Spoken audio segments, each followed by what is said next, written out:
Back my chess friends, the Chess Cruncher with bags. This is a game between me as white and my opponent as black. His name is Yo. I go e4, he goes b6. I go d4, he goes bishop b7. I just wanted to talk just a little bit about this. The reason when he attacks from the side, you want to attack in the center. So remember that. If he attacks on the flank, attack in the center.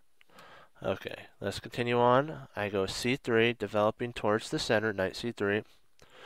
He goes d6, stopping me from going e4, e5, taking more space. I go knight f3, the knights before bishops, controlling the center. He goes e6. I go c4, controlling the d5. If I want to, I can go d5 now with 3 protectors, so that's good. It also allows me to castle, so knight f6 for him, he's trying to get castled. I castle, now I'm safe. He goes bishop e7, he's getting ready to castle. I go rook e1. I'm getting ready to, I can either push d5 or e5 and attack. So he castles and I go e5. I'm attacking his knight, and I'm also attacking the pawn at d5. I'm at d6, and it unleashes my bishop to go to d3 and attack his h7 pawn. So very good, 3-idea move. He goes knight f d7. I go bishop to f4. He goes d5. He goes, and then I go bishop d3. My plan, h7. See that? So that was one of the ideas that I did. He went c5. I went bishop. I went bishop queen d2, connecting the rooks. And also, I don't want to get in the way of my other bishop at the light square bishop because he wants to go c4 and trap my bishop. I can't have that. So he sees that he can't do that, so he takes. I take with the knight. And now he does knight. I take. He takes. And now I play rook to e3. You're thinking, what about d4, forking the knight and the rook? That would easily be handled by rook to g3. I have 3 pieces attacking the king, and if he takes the knight, I take back with the pawn or the queen. There's a whole bunch of an attack because there's just a huge amount.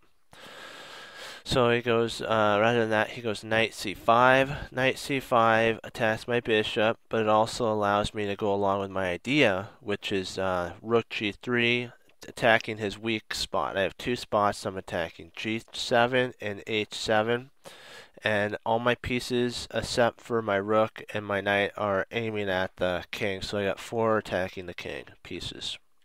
He takes because he's got to remove one of the defenders. I take back. He goes g6, which is a weakening move. So I take advantage of it. Bishop to h6, make it his rook move.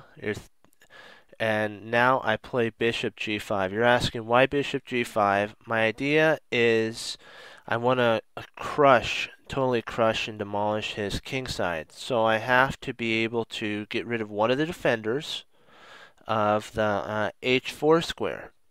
See, I'm going to push my h4 pawn and open him up like a tin can. And so that's what I do.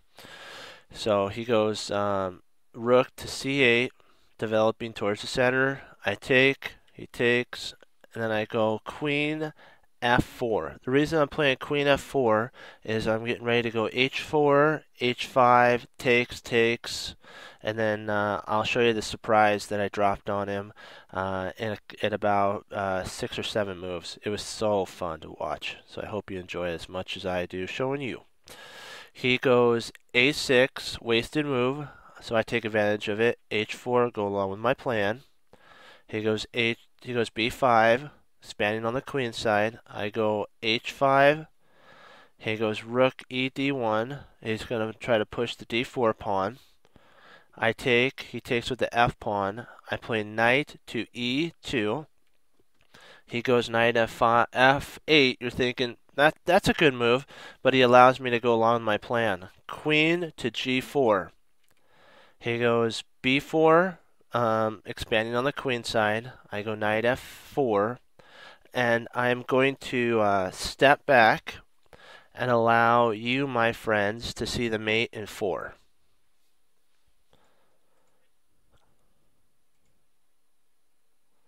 You're correct. I know you saw it all. You can either stop, and if you didn't see it, stop, look at the game and the position, then turn it back on and continue. So now I'll show you what happens. He goes bishop to D7. I go knight takes G6, H takes G6, queen takes G6 check, G7, queen takes G7 checkmate. And I know you saw all that. You're really, really smart. And like I said, if you need some time, stop it, look at it, learn from it. And as always, God bless, and I'll see you next time on Chess Cruncher.